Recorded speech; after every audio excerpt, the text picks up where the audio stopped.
শুভ সন্ধ্যা বন্ধুরা, আশা করি তোমরা ভালো আছো। আমিও ভালো আছি। শুক্লা সেন চ্যানেলের পক্ষ থেকে আমার সমস্ত বন্ধুদের অনেক অনেক অনেক শুভেচ্ছা ও ভালোবাসা। আজকের টপিকটা হচ্ছে গিয়ে এই সাধারণ চারদিকে যে ঘটনাগুলো ঘটছে তার উপরে বেস করে ভিডিওটা করছি। আজকের বিষয়বস্তু হচ্ছে গিয়ে আমাদের সংসার জীবন। আমরা তো সংসারের বাইরে যেতে পারি না, যেহেতু আমরা গৃহবধূ। কারুর মা, কারুর কাকিমা, কারুর বৌমা, কারুর স্ত্রী, কারুর মেয়ে, কারুর দিদি, সমস্ত কিছু নিয়ে একটা পরিবার, তাই তো বন্ধুরা? তাই পরিবারের মধ্যে প্রথম জীবনে পেয়েছিলাম বাবা মাকে। বাবা মা, চমৎকার দুটি শব্দ। তাদের ভালোবাসায় আদরে মানুষ হয়েছি। মানুষ করেছে তারা, আমাদেরকে পড়াশোনা শিখিয়েছে, সমস্ত আশা পূর্ণ করেছে। খাওয়া দাওয়া, জামা কাপড়, যখন যেটা চেয়েছি সব কিছু তাদের কাছ থেকে পেয়েছি। কখনো পাইনি সেটা বলবো না। যদিও ছোটোবেলাতে আমার বাবা মারা গেছেন, তাও কিন্তু আমার মা আমাদেরকে কোনো রকমের কোনো কষ্ট দেয়নি। বলতে পারবো না যে কোনো দিন না খেয়ে থেকেছি, এই জিনিসটা আমাদের জীবনে কোনোদিনও আসেনি। কারণ আমার বাবা ছিলেন একজন ওভারসিয়ার। আমি গর্বিত যে আমি তার মেয়ে। কেন এবার গর্ব আমি করবো না, তাই না বলো?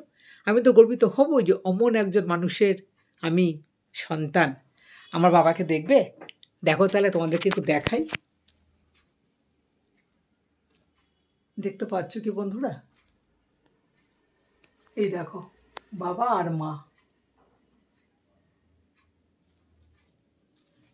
দেখা গেছে? চেষ্টা করলাম, জানি না দেখতে তোমরা পারবে কি না। যাই হোক, এবারে বাবা মা পাত্র পছন্দ করলো। বাবা না, বাবা তো চলে গেছে বহু আগেই। মা পাত্র পছন্দ করলো, বিয়েও হলো। সংসার জীবনটা ভালোই চলছিল।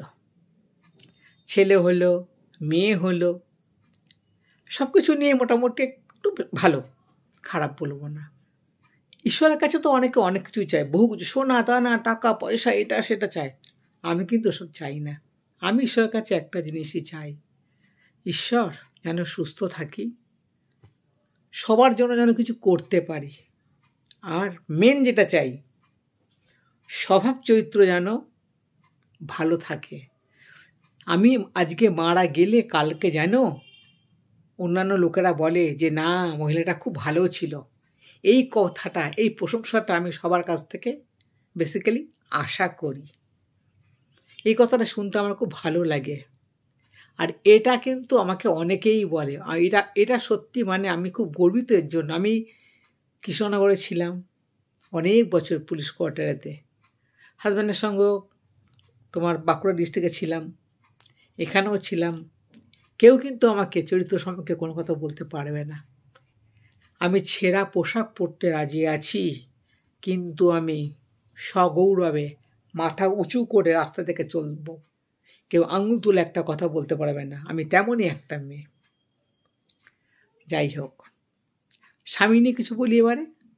দেখো বন্ধুরা, স্বামী আজকে হয়তো কম উপার্জন করছে, কালকে হয়তো বেশি উপার্জন করবে, বা কারো কারো স্বামী হয়তো প্রথম থেকেই হয়তো বেশি উপার্জন করে।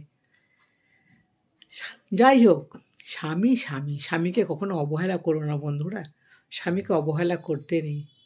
আমি চাই না যে কোনো একটা স্ত্রীর জন্য তার স্বামীর চোখের জল পড়ুক।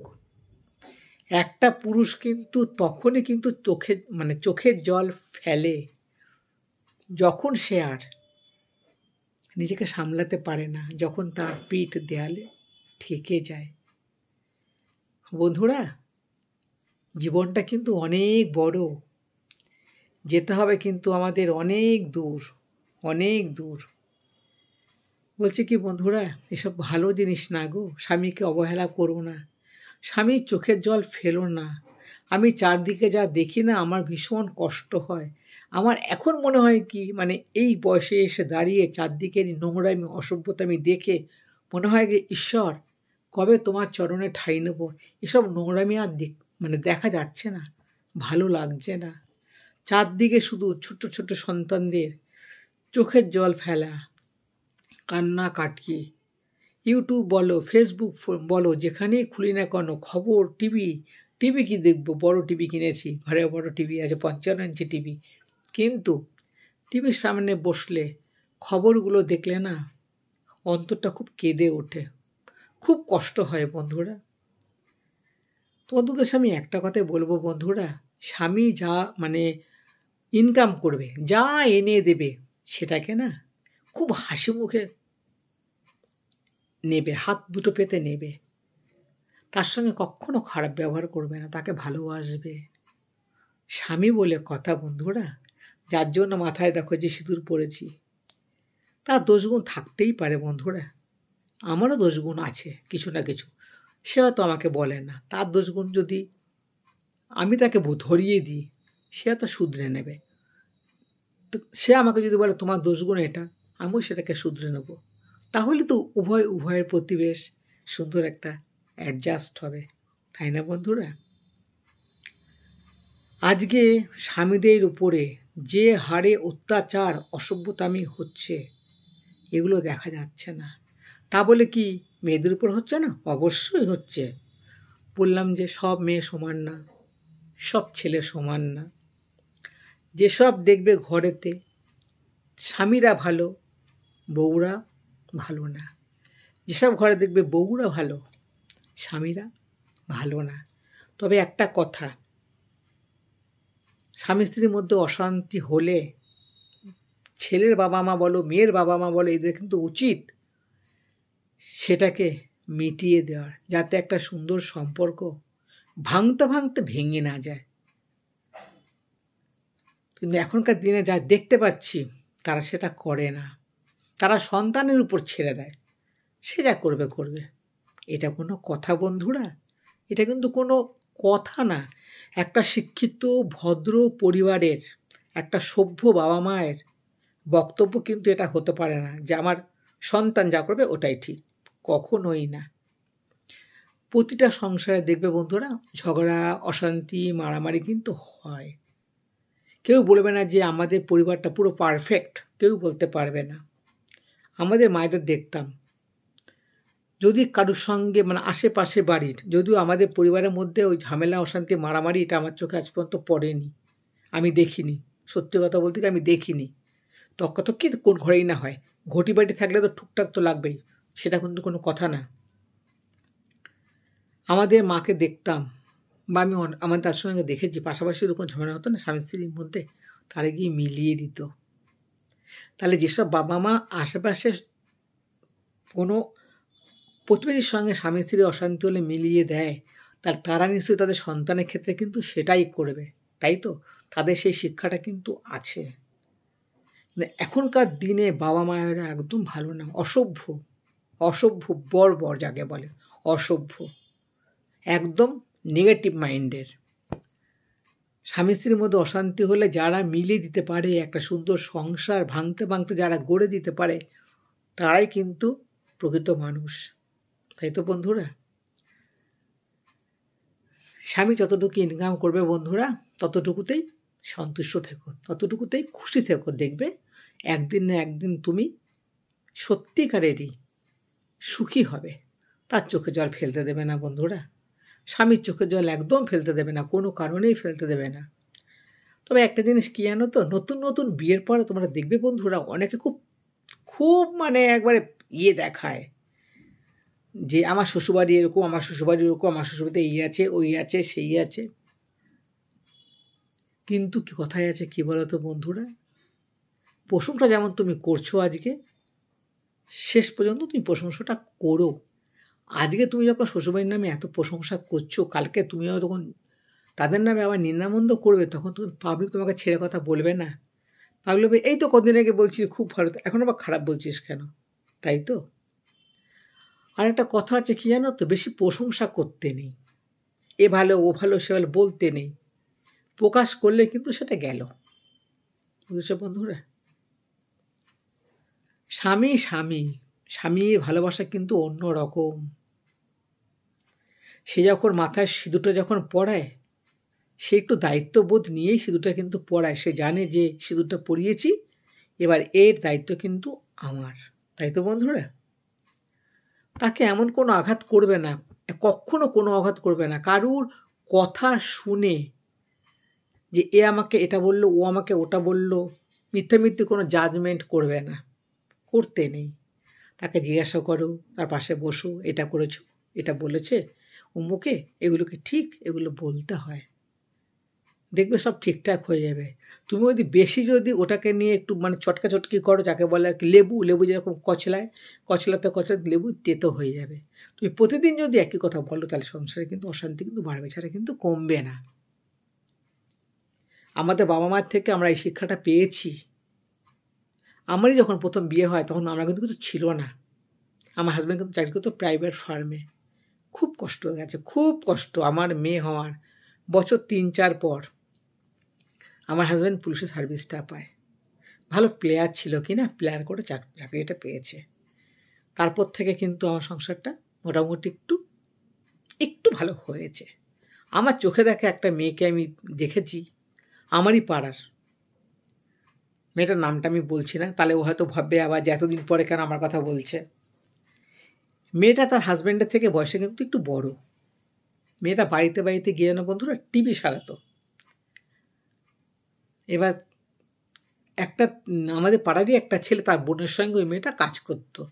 দেখো, একসঙ্গে কাজ করতে করতে কারুর বয়স বেশি, কারুর বয়স কম, এগুলো তো হয়। ওরা একসঙ্গে ট্রেনিং নিত, টিভি, ল্যাপটপ, কম্পিউটার এসব সারানো আর কি। এবারে যার সঙ্গে কাজ করতো তার সঙ্গে বন্ধুত্ব হয়ে গেলে সে মেয়েটার বাড়িতে গিয়ে তার দাদাকে বিয়ে করলো। তার ছেলেটার থেকে মেয়েটা কিন্তু বয়সে কিন্তু অনেকটাই বড়, প্রায় 5-6 বছরের বড়। বিয়ের পর ওদের ফ্যামিলিতে একটু ঝড়ঝাপটা এসেছিল, যেহেতু মেয়েটা একটু বয়সে বড়।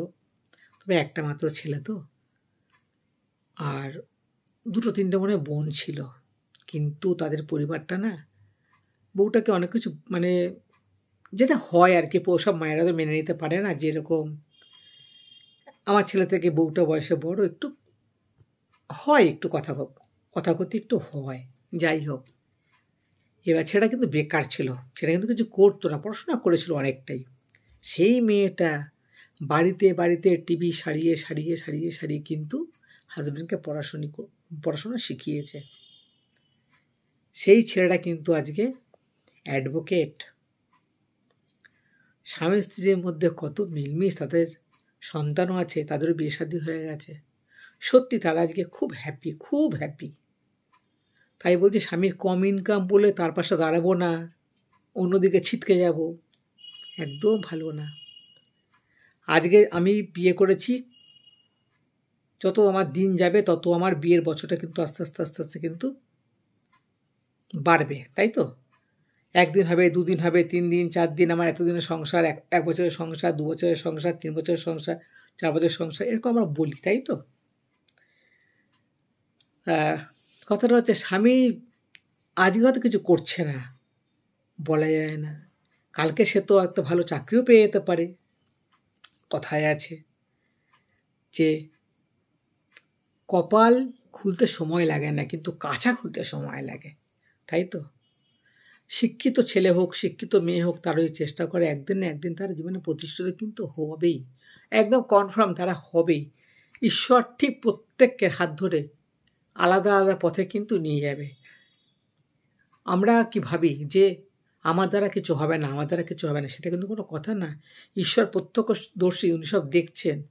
কে কতটা পড়াশোনা করছে, কে কতটা সভ্য, কে কতটা ভদ্র, কে বাবা মাকে সম্মান করছে, কে বাবা মাকে সম্মান করছে না, তার উপরে নির্ভর করেই কিন্তু উনি কিন্তু প্রত্যেকে ভাগ্য লিখন কিন্তু লিখবেন, বা লিখেছেন, বা লিখছেন, তাই তো? তাই বলছি, ঈশ্বরের উপর ভরসা রাখো, সব কিছু ঠিকঠাক হয়ে যাবে একদিন। আজ তুমি গরিব আছো, কালকে তুমি বড়লোক হবে না, তার গ্যারান্টি কে দেবে? আজ তোমার স্বামী অল্প ইনকাম করছে, কালকে যে প্রচুর টাকা ইনকাম করবে না, তার গ্যারান্টি কে দেবে? তাই না বন্ধুরা? তাই একটা কথা বলছি, স্বামীকে দুঃখ দেবে না, স্বামীর চোখের জল ফেলবে না। স্বামীর চোখের জল তুমি যদি ফেলো, সেটা কিন্তু একটু করে কিন্তু সঞ্চয় হবে, অনেকটা দূর কিন্তু তোমাকে যেতে হবে। আর স্বামীর চোখে যত পড়বে, তত কিন্তু বালতি জল কিন্তু জমা হবে। ওই জলটা কিন্তু তোমার জন্যই জমা হবে, ওই জলটা কিন্তু তোমাকেই আবার পরে ফেলতে হবে। অল্প বয়সে আমরা যেগুলো করি না, সেগুলো কিন্তু বৃদ্ধ বয়সে গিয়ে তাকে তো খেসারত দিতে হয়। তখন তোমার চোখের জল মোছার কোনো লোক থাকবে না। তখন সবাই তোমাকে নিয়ে হাসাহাসি করবে, বলবে অল্প বয়সে এটা করেছিলি মনে আছে? আত্মীয় স্বজন পাড়া প্রতিবেশী কেউ তোমাকে ছাড়বে না। এটা কিন্তু আমি কোনো মেয়ের উদ্দেশ্যে বলছি না, আমি ছেলে মেয়ে প্রত্যেকের উদ্দেশ্যেই বলছি। যদি কোনো ছেলে তার বউকে আঘাত দেয় তার প্রতিও একই বক্তব্য। যদি কোনো মেয়ে তার স্বামীকে আঘাত করে তার প্রতি কিন্তু একই বক্তব্য আমি বলছি। স্বামীকে ভালোবাসো, স্বামী যা ইনকাম করবে তাতে খুশি থাকো, বউকে ভালোবাসো, বউকে আগলে রাখো। আর কি বলবো বন্ধুরা।